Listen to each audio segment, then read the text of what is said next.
The Jackson brothers are the edgier older brothers of Shin Megami Tensei. Who are these brothers? Jack Frost, Jack Lantern, Jack Skelton, and we'll learn about that last one a bit later. They got their own video game. It's called Jack Bros. It's basically about these brothers called the Jackson brothers. It was released for the Virtual Boy. The Virtual Boy is this crackhead system where you strap this dollar store microwave to your skull and see red. All the games were red. It's like the Rolling Stones song Painted Black, only it's red. You may have seen the color red before, but you've never truly seen the color red until you play a Virtual Boy game. You will stare through this screen and through the universe and you'll know a true unity between your soul and Jack Frost through this. Playing Jack Bros is a great spiritual experience. You start out in this so-called Forest of Fairies. You basically run around these wooden platforms capping slimes and goblins. Every 5 seconds this annoying thing interrupts you. It is serious Twitter thread energy. Hello everybody, my name is Markiplier and welcome to Five Nights at Freddy's, an indie horror game that you guys see. The goblins just drop bombs on the ground, which is like, not okay man. If the bombs hit you, they damage the fabric of the space-time continuum. That's right, this game doesn't have health, it just has a timer. When you take damage, you lose time. When a second passes, you lose time.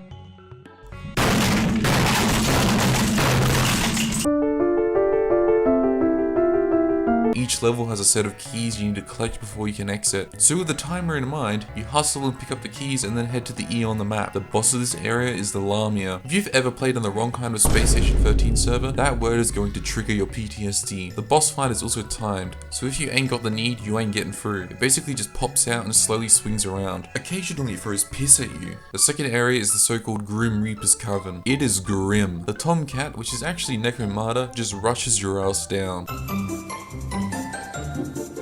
The other new enemy is the Elf, which is basically Lego from Lord of the Rings. It pulls up with its Glock 17 and just starts blasting. If you get the crack power up, you run around like a crackhead. The bullets just go straight through you, kind of like real life. Please shut up, please. Pigeon head ass. This Cavern adds a spike trap. It's kind of annoying. 7, 2, 8, 1. The boss of this area is Mort from Planescape Torment. They put Mort in the game before Fortnite put Neymar in Fortnite.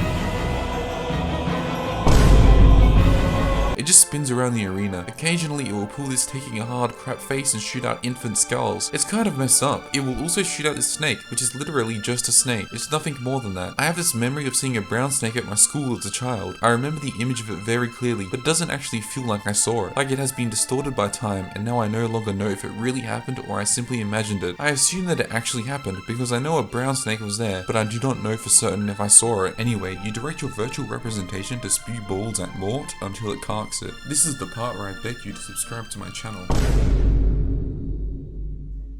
Welcome to the so-called Temple of Nightmare. It is very reminiscent of the room you go to when you need to get a nasal swab, to like test if you are sick of something. Man, those suck. They burn. Mayonnaise is worse though, because it offers no benefit to you. A nasal swab is a transaction which will benefit you. A shield enemy is added in this joint and it feels like something you need to think about, but you really don't. Usually I just run at them and somehow they end up showing their body to me. This is never how it goes in real life. Poltergeists are another enemy that I added. They teleport around a bunch and if you cap them, you get a solid time bonus. It is absolutely worth tuning them up, but I am lazy, so I just walk past them most of the time. The boss of this area is the vampire. It is terrifying. Vampires are really scary. The floor of the arena is moving. That makes it even scarier. Have you ever stood on a moving floor? Man, that is scary. He shoots out bats, because bats are imagery commonly associated with vampires. There is this river in the city near where I live, where these dead bats just fall out of the sky. So they put up signs telling people to not touch them or try and help them if they are still breathing. It's because they can carry diseases and so on. One time I was sitting in this area and a goose stanced up near me and tried to kill me.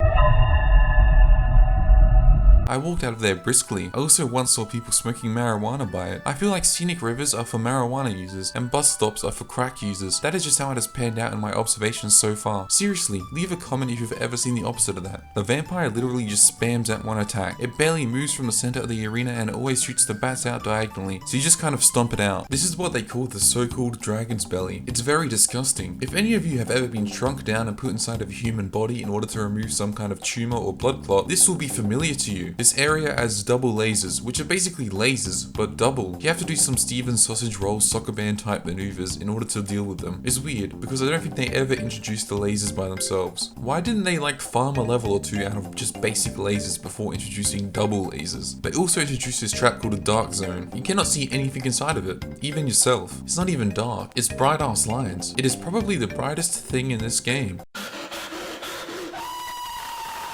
You basically just end up blindly firing into walls like an idiot. There is also this enemy added called a Skelton, which is probably hard, but if you pick up a crack power up, you can just run its ass down. Luminous Lex is another enemy. It's basically just a moving laser. I don't think it is based on any pre-existing demon from the franchise. There is no fan art of this character as well. It's very sad. What makes it even more sad is that you can just walk through his lasers. Now that's very sad. A trap called Fire Breather is added, but you basically just walk past them straight into the boss fight. They are only present for one level in this area. They show up later, but I mean, couldn't they have been introduced in a rather rambunctious manner? This boss fight with this spider eyeball thing was so annoying. You have a small part of it that you have to hit, but it keeps waving its legs around and getting in the way. Kind of like pedestrians when you're driving on the pavement. It can also stun you and make you spin around like an absolute human being. You eventually get capped and switch character. You then fail to beat the boss with this really strong character. So you throw a tantrum. Look up a passcode for the next level and just skip it. The so-called Mecha Fortress is the 5th area. All the time people walk up to me on the street and say, nah mate, it's the 11th area. It isn't, it is the 5th area. Trust me. It's basically this cyber hellscape from the future after the 83rd Pepsi Coke cyber jihad. There are like these crackhead magpie enemies. They swoop in with a ball and you have to hit it to cap them. We also get these Cyclops guys who are fairly hench. They keep causing earthquakes. I don't know why they do it. They never told me their motivations. I tried to reach a compromise with them, but it ended in bloodshed. This is where I rage quit and threw a tantrum when I last played this game in February of 2021. It wasn't because it was particularly hard or anything. I was just mentally and physically exhausted after being spiritually excavated by Jack Bros. The boss of this area is a dragon. It's very similar to the Dragon Quest franchise of video games because that franchise has a dragon in its title. Now this is what I call the so-called Crystal Palace.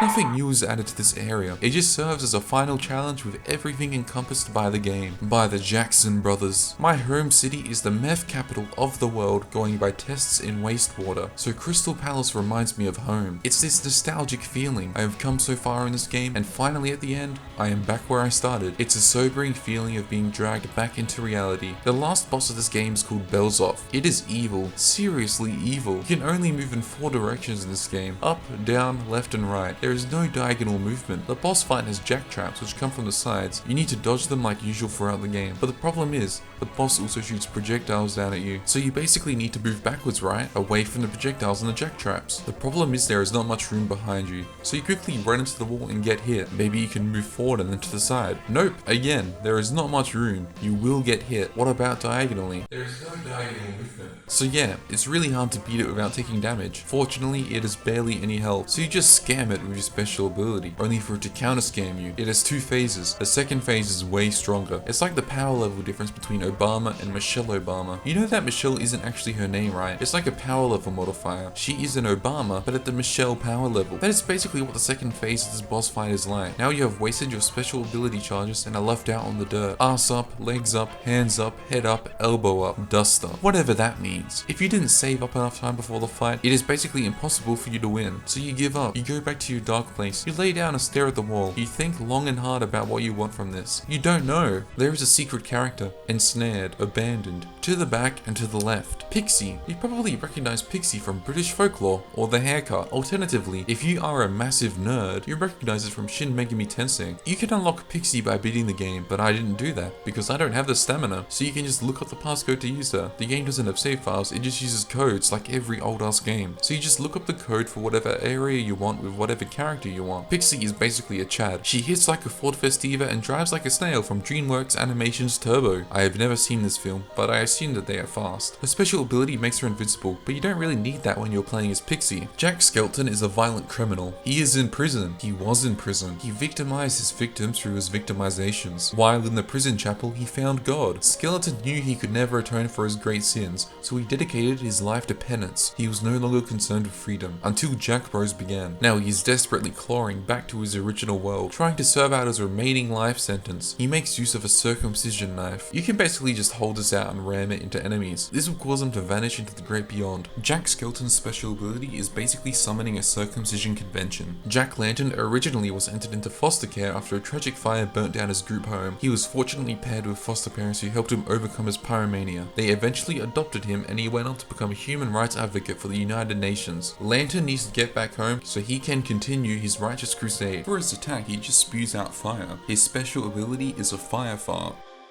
Jack Frost hates tomato sauce and mayonnaise a lot. He is okay with barbecue sauce. Frost won't knock down any doors for it or anything. He is just okay with it. His life has been dedicated to an interdimensional cyber jihad against 2 condiments. Jack Frost wants to complete Jack Bros so he can return to his interdimensional cyber jihad. Jack Frost shoots 9mm rounds. His special ability summons a blizzard and it freezes all enemies on screen. This makes no sense. I have no idea why it does this. Jack Frost has nothing to do with ice. It's just weird. Why? It doesn't really fit with the character. Ice doesn't have much to do with Jack Frost. That's just me, okay? I just don't think it does. You might disagree with me, but well, you know, it's not it. Why are they called the Jack Brothers?